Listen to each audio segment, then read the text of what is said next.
How do we explain the existence of an immaterial substance if flowing from or coming out of a material universe?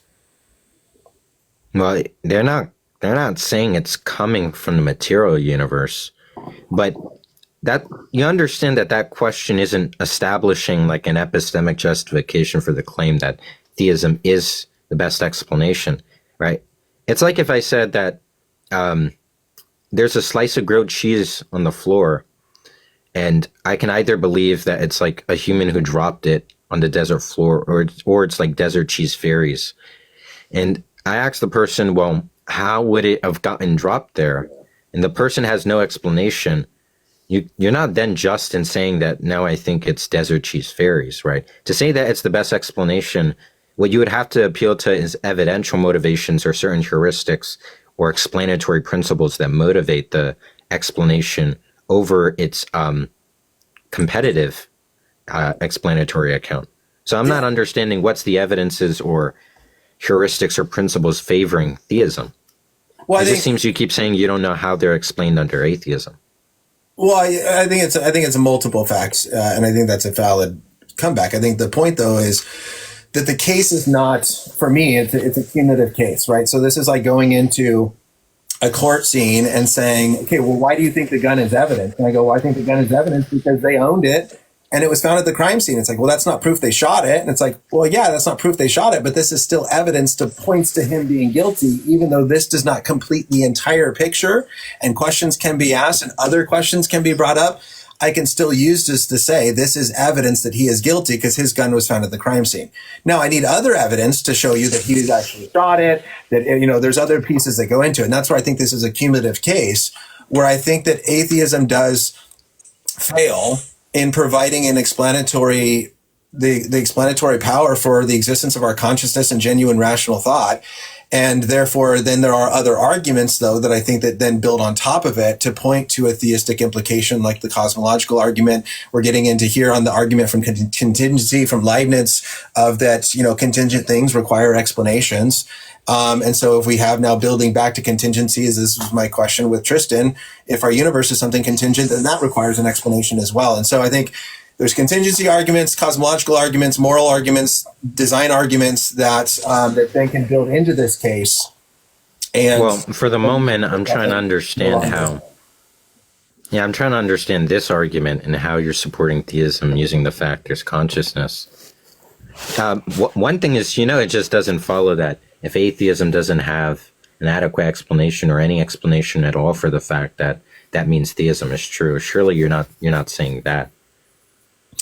No, I'm not saying just because it doesn't have something, therefore theism is true. But when we look at things abductively, we have explanations and we say, okay, what best explains the evidence here? And I don't think it's reasonable or rational to say theism is a better explanation when it actually doesn't provide an explanation. Well, If you have two competing explanations, one makes sense of the data, the other one does not, it does make sense at that point to say this one is a better explanation.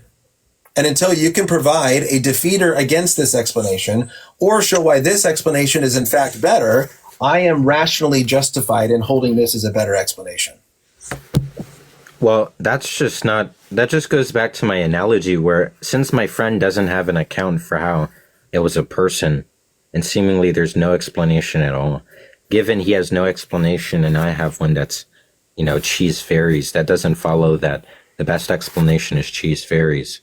Again, you would have to appeal to heuristics, evidences, and principles that justify it. Of course, saying this, I believe X is the explanation for Y.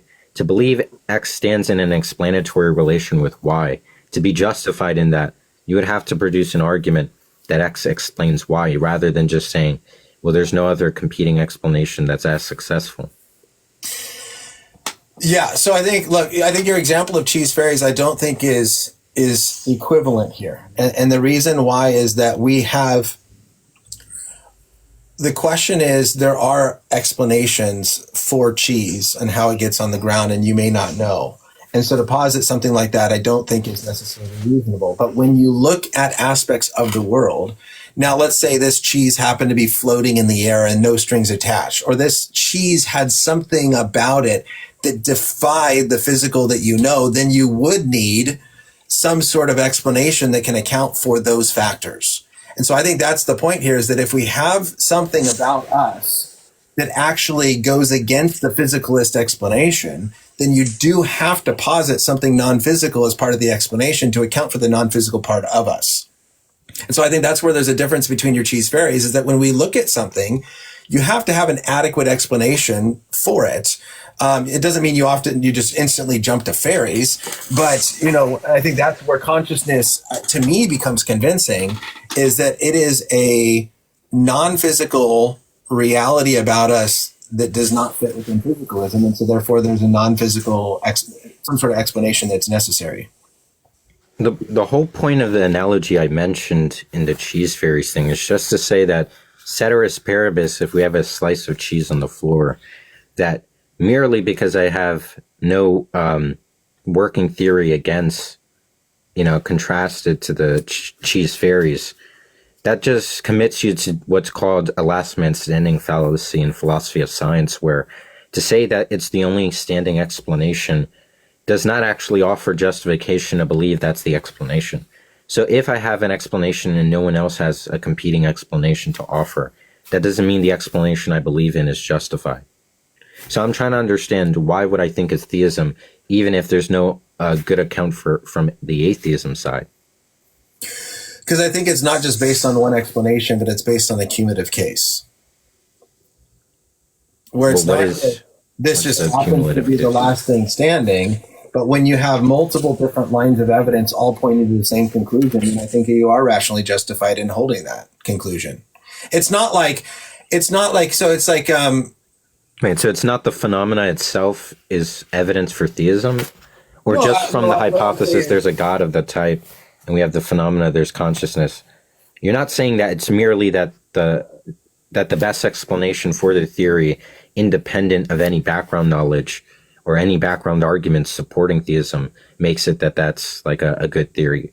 You're saying the opposite. You're saying it's only a good theory because there's a background of other relevant arguments that make it that it's the best explanation. What I'm saying is, I'm not sure. So what I'm trying to say, to repeat at least, and to clarify, is that I look at this in a cumulative case, where if I have 10 pieces of evidence that all point to Bob being guilty of murder, and you single out one piece of evidence and go, well, this one piece of evidence doesn't mean that Bob is guilty. And I would go, well, sure, maybe that one piece of evidence doesn't prove Bob is guilty by itself, but it's part of a cumulative case of 9 other pieces of evidence that together all show very conclusively that Bob is guilty. And so I would say, yes, this one piece of evidence points more to God than it does to naturalism or to physicalism. And then when you put that one piece that does point to some sort of transcendent cause, the fact that we have this non-material aspect about us, and you pair that with the other arguments for God's existence, I think the case does become persuasive. I understand you want to say that it's not merely the fact there's consciousness that is sufficient in warranting the belief that there's a God. All right. That you're saying that there's a range of arguments that make it such that you're justified in believing that there's a God. I'm just saying the fact we have consciousness, I don't see reason to think that theism is a good explanation. And I'm not seeing what you're offering that supports the theistic explanation. So, I've tried to offer that dualism, in short, in the most basic sense, that the evidence I'm giving is for dualism. That we are not just physical bodies, but we are a combination of body and soul. Let's say dualism is true. Why then would I think the explanation for dualism is a theistic one? Okay, so theism would account for or provide an explanation for why dualism is true, that God created us as body and soul, and Scripture is clear that we are body and soul. And so then the question is there an argument, or is there a naturalistic or non-theistic explanation that you think is better? And so I think, look, if I have an explanation that fits, if Scripture is clear on this, now that's presupposing Scripture, and we have to look at arguments for God's existence and arguments for the reliability of the Bible and all that kind of stuff, and I get that. But that's where when But you're doing the thing, you're going back to it, do you have a better explanation, right? Concerning your reasons to believe this explanation, you don't, if I'm in an empty room and I say I'm justified in to believe X, what I can do is I can write out an inference on paper that establishes the epistemic motivations to think that X is true. What I don't have to do is consult anyone else's working theory to say that I'm justified in believing X because you're unjustified in believing Y. So what you don't need is for me to like present a countervailing explanatory account for the fact. What you would have to do is give me reasons to think that the theistic explanation is one that's sufficient. So let me put it this way. There's I think it's just a helpful analogy. I don't know if you've ever read or seen or heard any of like J. Warner Wallace. He's not a professional philosopher, but he's a LAPD cold case homicide detective who's a Christian apologist. And he gives the example of if you go into a crime scene and you find a dead body and there's just a dead body laying there and that's it. Well, then you have multiple possibilities of death by natural causes, death by suicide, death by accident, or death by murder, right? And all four of those possibilities are on the table. And so for you to go, well, I don't know how it died. I think murder. Well, that's unjustified because there's no evidence pointing to it. But if you find a dead body in a room that has 10 bullet holes in their back, are the police officers, the detectives at that point justified in looking for a murderer? And the answer is yes. Why? Not just because death by natural causes or suicide or accident don't make sense. It's I understand the evidence this. that you have actually points clearly, because it's not just we don't have an explanation for how you get 10 bullet holes in your back by accident. It's that just doesn't happen by accident. And therefore we have good reason to believe there's a murderer and go look for a murderer.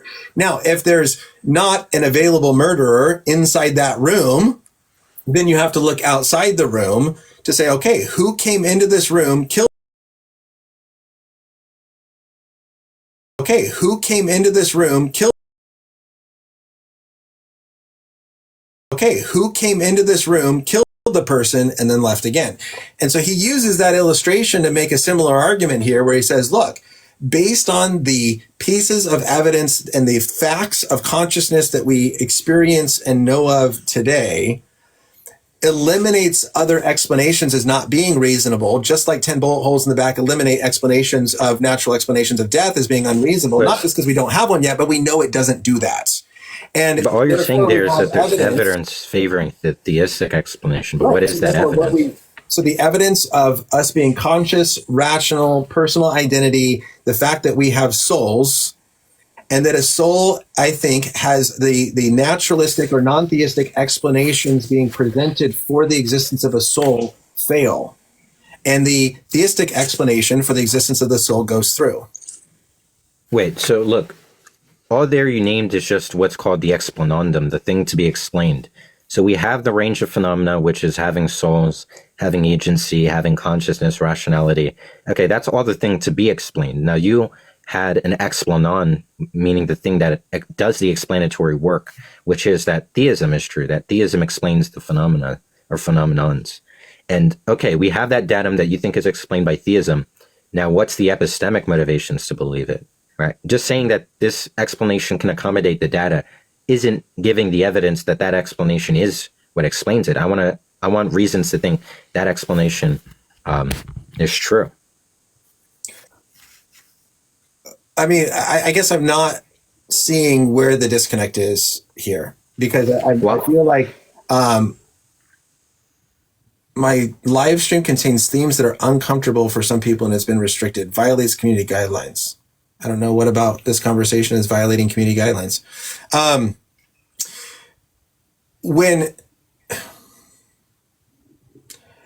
I think maybe when you use the D word. What D word? I don't know what D word I used. That ended with TH when you were talking about the bullets. Oh, interesting. I didn't know that's a bad word to use. Okay. Neither did I, man. Oh, I can't, or the M word someone says in the comment there. I guess I can't. Okay. So I guess I'm missing the point where it's when there are aspects of reality that we are aware of, that we can comprehend. And there are a myriad of problems facing competing explanations. And the explanation that a Christian presents of God has created it this way, and that we actually are both the combination of body and soul. And this is a truth that goes back a long time, found in scripture, that says the same thing, that we are both body and soul. Then how is what we see not evidence of that? Wait, what is evidence for the hypothesis? It's like saying the ground is wet, therefore I have evidence that it rained. It's like your evidence that it rained. It's like, well, the ground's wet. How else would it get wet if it didn't rain? It's like, well, there could be a lot of reasons it got wet. It's like, well, yeah, can you give me one that's better than rain? And it's like, well, someone could have taken a hose and wet the ground. It's like all of it, and across the street and down the street and across town. Like, rain is the best explanation. Wait, so there's a range of explanation. It could have been a fire hose for why the floor's wet, or it could have rained. When you say that you believe it rained, right? When you say, well, the reason I think it rained over the fact that it's a fire hydrant is because the floor is wet, that is underdetermined equally by both of them. Now, if you want to say the fire hydrant across the city, on the street, everything on top of the house, everything is wet. Then what you can do is you can use like any type of, probabilistic framework. Maybe you want to use a Bayesian type of system where you can do the Bayesian calculus, and there you can just say stuff like the prior probability of the whole city being wet by a tsunami or by fire hydrants bursting all over is extremely low, and your priors in it raining are far more likely, right? Which just means that in your web of experience, the relevant range of instances in which the mass population or the mass geography of the city was globally wet was because a rain is more likely than it was by a fire hydrant. Now, that's just to appeal to something in light of which is a justification, right? If it seemed like all you were doing earlier was just saying the floor is wet, but that's not evidence for any other explanation for why. If I have an explanation for why the floor is wet, then appealing to the same datum, all the relevant other explanations also explain, then that's equally, evidence for them. Right. So that's what I'm saying is and that's why I didn't say just simply the floor is wet, because there are a lot of explanations of why the floor could be wet. But if you recognize outside is wet, everything is wet, across town is wet, there's puddles everywhere, there's the water is gushing down the streets, then you can say, well, look, I have reason to believe that it was raining 10 minutes ago.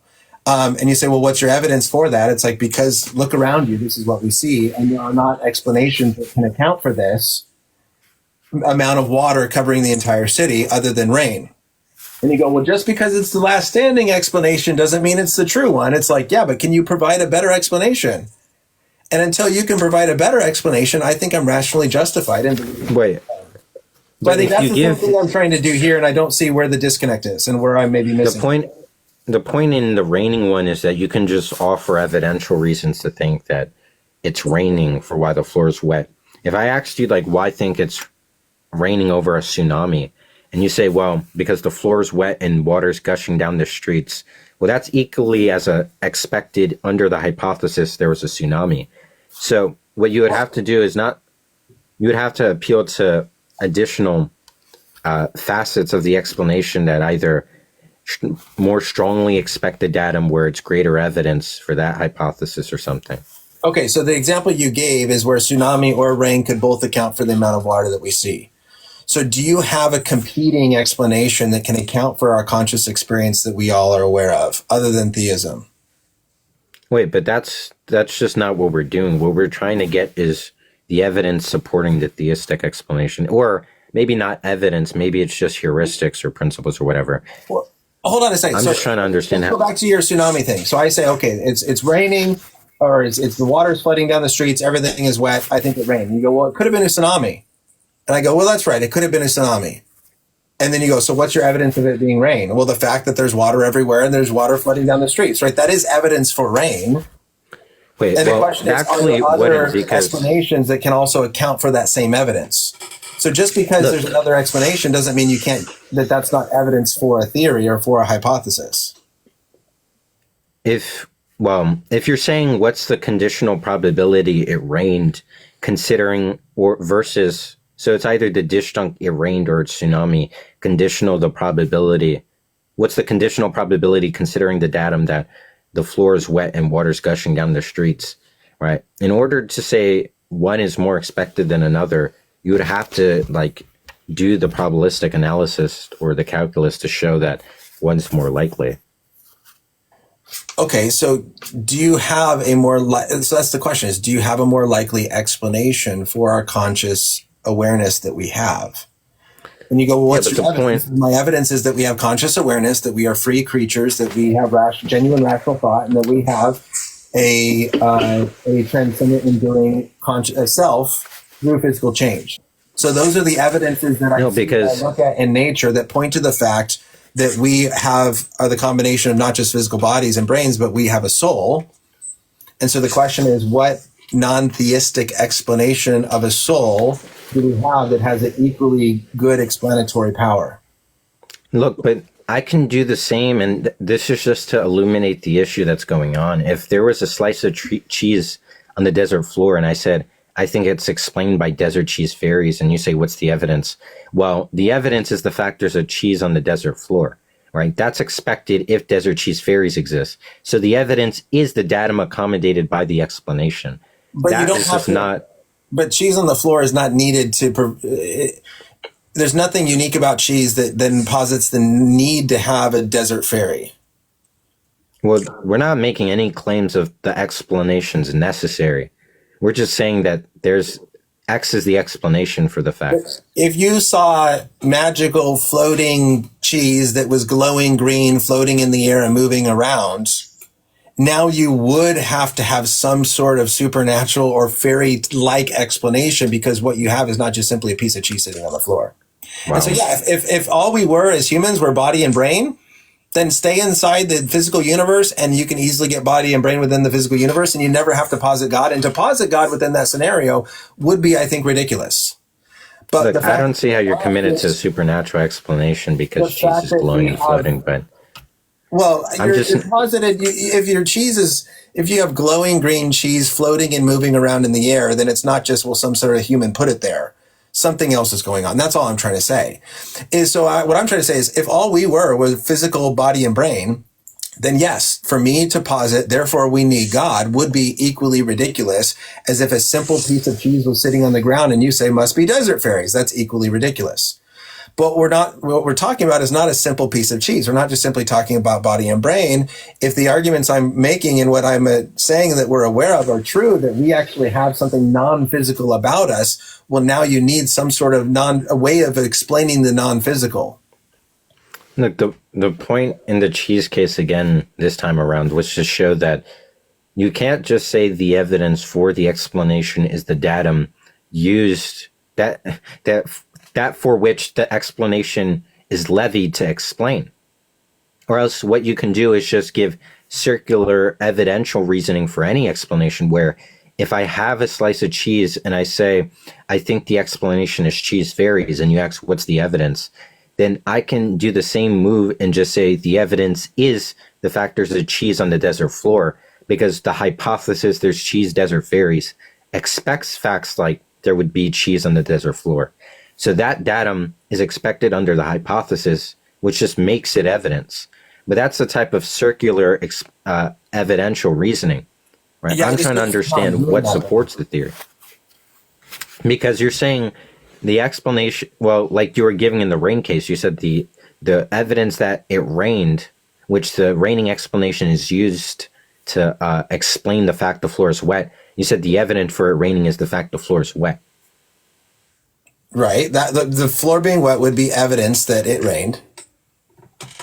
No, but you're not. Look, the point was the floor is wet, and you said you can accommodate that fact with the explanation that it rained. When asked what's the evidence it rained, you appeal to the same datum that the hypothesis aims to capture. You lost me there. If someone said, "Why? How do you know it rained?" Well, it's wet outside.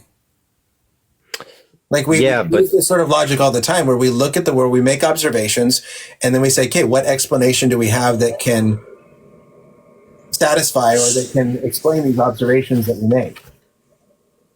the point is just that I understand you can explain something with like it raining, right? But if one were skeptical of that explanation and asked, why would I think it's that explanation rather than its negation, right? And you just appealed to the datum that the explanation accommodates, then that's not informative.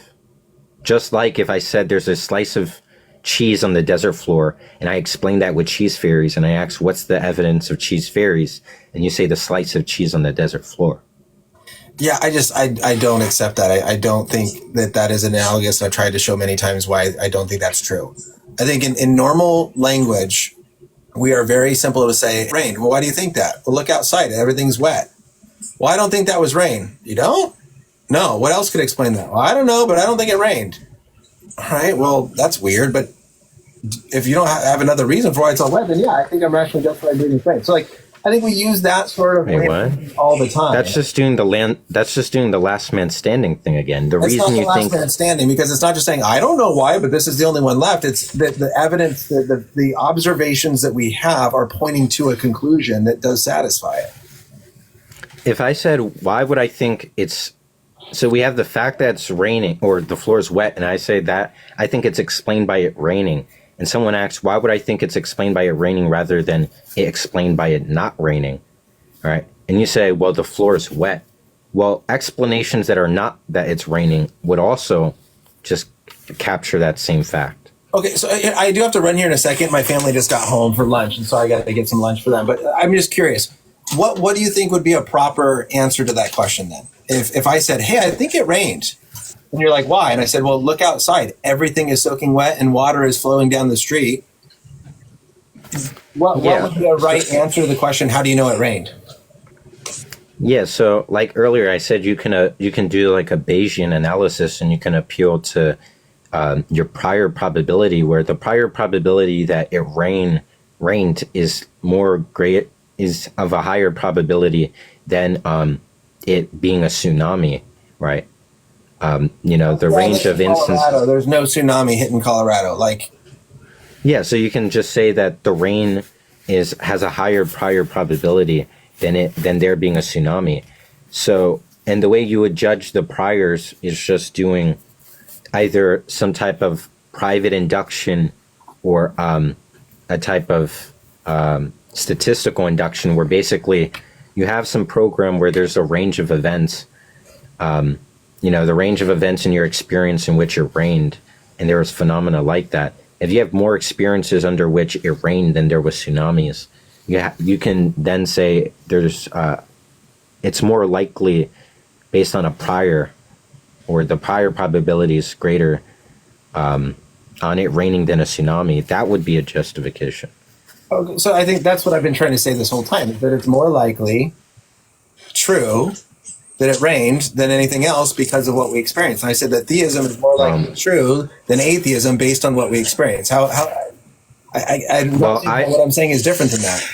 Well, it's just not true that the prior probability of phenomena is explained by a natural thing versus a supernatural thing. It's just going to favor natural. In fact, I don't even think you can evidentially reason about supernatural entities, because that goes into the type of framework that induction works with and how we understand to generate inductive inferences, where I don't think you can inductively reason the supernatural things. But okay, so I think this is helpful. Is there anything that I could ever show you? Any amount of fine-tuning, design, information, contingency, consciousness, anything of that nature I could show you that would ever get you to say, there must not be or would you always say, no, there's probably an explanation, natural explanation, we just don't know it yet? Well, that's not even what I'm doing. I'm not saying that I have some humility towards a naturalistic explanation where I don't have a current available explanation that's naturalistic, but I would favor naturalism in principle.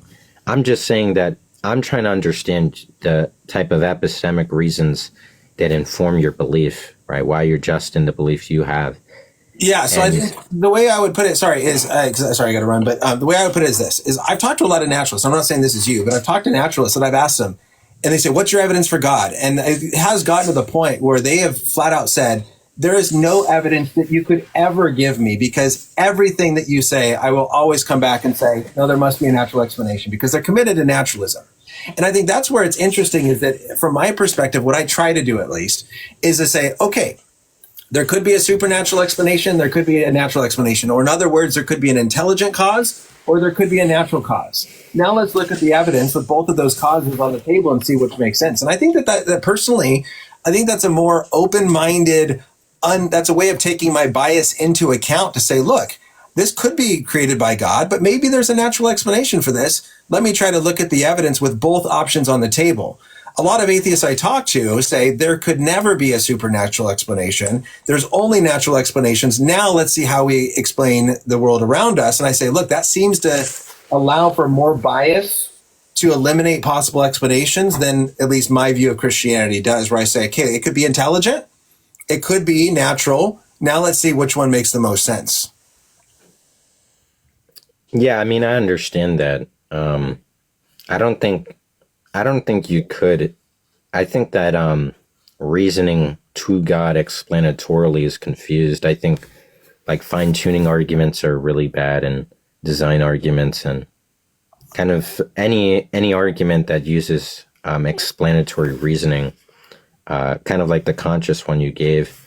I'm not sure if I even think it's logically possible God exists, but even if I assumed it was. So okay, there. I think that's. I don't know. Maybe I'm wrong, but I think that's telling because if God is not even logically possible in your view, then he's not even in the plausibility structure whatsoever. Therefore, nothing I ever say to you will ever let you have that be a possible explanation because it is not a possible explanation, it's a logical impossibility.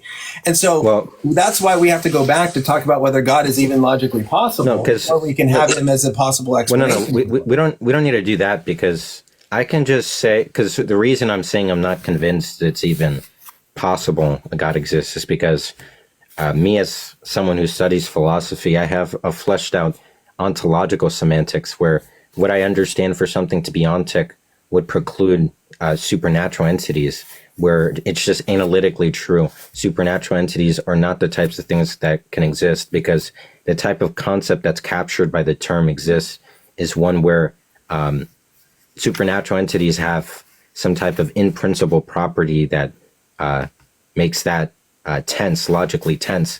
But what I typically do, like I was doing in the sake of this conversation, because you might think, well, what's the point of arguing for evidence if you don't even think it's possible? I can just entertain some type of primitivist account of existence or ontological semantics where, there's people who say like they think platonic entities exist, or they think magic can exist, ghosts can exist, supernatural entities, lots of woo-woo things. And I can just, for the sake of argument, adopt a type of semantics like that. And from there, I guess then we can say, okay, it's fine. God can possibly exist under that semantics. But then why would I think there exists a God? And that's what I was doing in the case of this conversation. Sure. Awesome. So I do have to run, but let me just finish with this and then I'll give you the last word. This is why I often say, and again, this is TikTok streaming is new to me, and maybe I'll do this more because this is fun. I normally stream on YouTube and I have a radio show. But I think why I often say we often have to go back and talk about our presuppositions, because I think everyone is bringing presuppositions to the conversations that we have about God. You have presuppositions based on your ontological views, and I have presuppositions that I have. And often if our conversation is not discussing or taking into account those presuppositions, then we talk past each other because we're coming from two different starting points. And that's why I often say we have to go back even further to talk about the more basic things. And so I'm just curious, would you at least acknowledge that in the conversation that we had just now, that a lot of our talking past each other was based on your philosophical presuppositions that you hold that we didn't actually discuss? I don't think that the conversation we had was informed like the type of blockade was like somehow informed by any presuppositions I have. No. Well, you responded to my questions the way you did based on philosophical commitments that you hold to. We did not No, I'm discuss the not. rationality of those philosophical commitments that you have. I'm not. No, I don't think there's any relevant presuppositions that somehow strongly integrated with the questioning of what's like the epistemic reasoning for the explanation you offered. Okay. I don't think that really mattered.